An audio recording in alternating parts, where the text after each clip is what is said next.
guys, today I wanted to talk to you about my latest project that I'm working on. So I'm working on a celestial inspired maiden, fairy queen, could be a moon elf.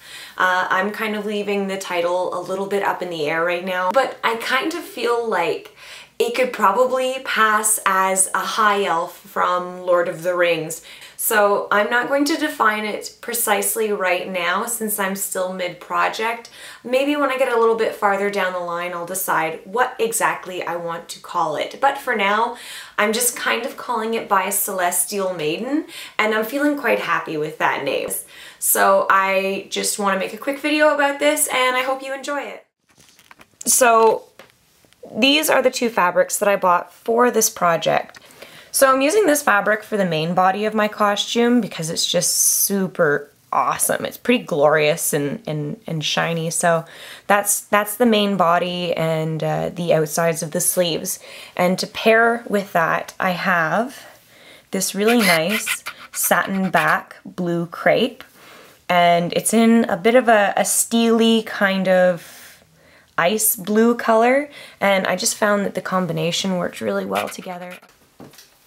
So here we have the costume at its most complete stage. At this point, I've put about 17 hours into it, and it's been a really good time so far. I'll be honest, probably 4 hours were spent, 4 or 5 hours actually were spent just finagling with the sleeves. I decided to deviate from the manufacturer's pattern, so I designed my own sleeve. I wanted something that was a bit more ethereal, something a bit more flowy, and this definitely paid off in the end because they're pretty cool, and the manufacturer's pattern wasn't giving that to me, so I'm really happy with the choice I made to pump more time into that.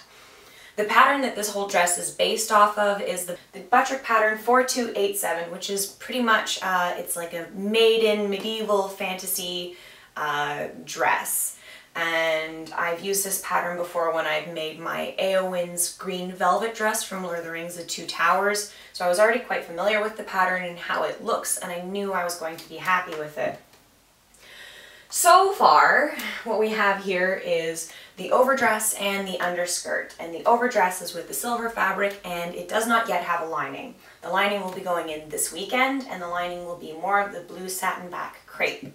Because right now, without the lining, it's a no-go. It's a little bit too frail. The fabric's a bit too weak, so it's pulling and it's stretching over curves that it doesn't need to really stretch over that hard, let's be honest. So I'll get the lining in, and it's going to give it a bit more rigidity. It's going to be a bit more healthy. So I also changed that this doesn't close up. I'm going to leave it open because I like that look, and I like being able to see the skirt peeking out from underneath it. The skirt is pretty simple. It's got a bit of a train in the back, and in addition to the changes I made to the pattern, I also made a standalone collar because I think it's really cool. And it's nice. It actually gives the whole costume a more regal look because it was looking a little bit empty around here. So this standalone collar really just brings it all back together, and it makes it look more queenly, which is very much what I was going for, like a queenly moon elf. Stately. So aside from that, I've moved on to the back. I also deviated from the manufacturer's pattern for the back closing.